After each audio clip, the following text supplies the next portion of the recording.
Hey, welcome.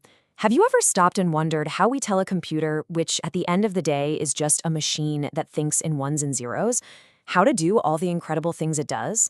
Well, today we're going to break down one of the most fundamental ways we do exactly that. And trust me, you're going to be surprised by how much of your daily life it actually powers.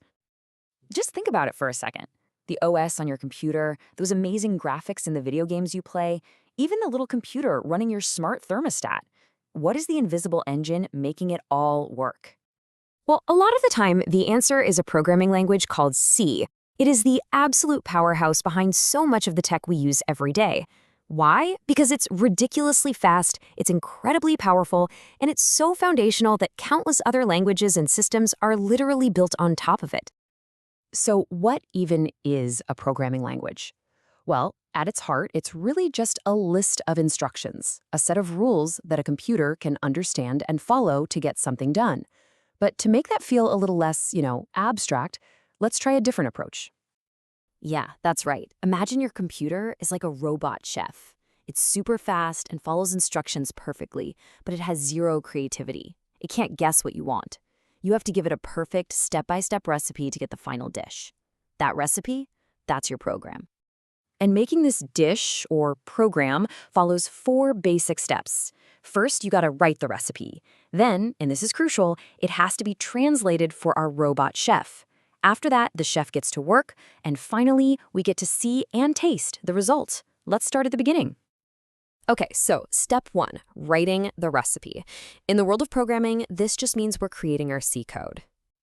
And this isn't nearly as complicated as it might sound. You're literally just writing your list of instructions, your code, in a plain old text file. The only special part is that you save it with a .c at the end. That little suffix just tells everyone, hey, this is a recipe and it's written in C. Now for what is maybe the most important part of this whole process, the translation. See, our robot chef doesn't speak English. It doesn't even really speak C. It has its own very, very specific language. Just look at this. On the left, we've got an instruction that we can kind of read, printf hello world.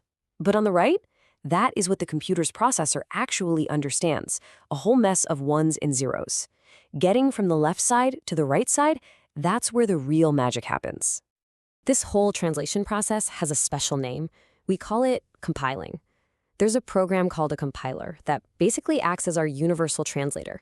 It takes that .c recipe file you wrote and converts it, line by line, into that binary machine language that the computer's brain, the CPU, can understand and execute directly. So, you've written the recipe, and the compiler has translated it. Now it's time for the main event. We're going to tell our robot chef to actually start cooking.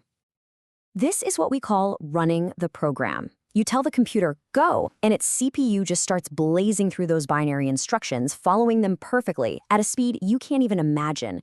A robot chef is finally making the meal exactly how we told it to.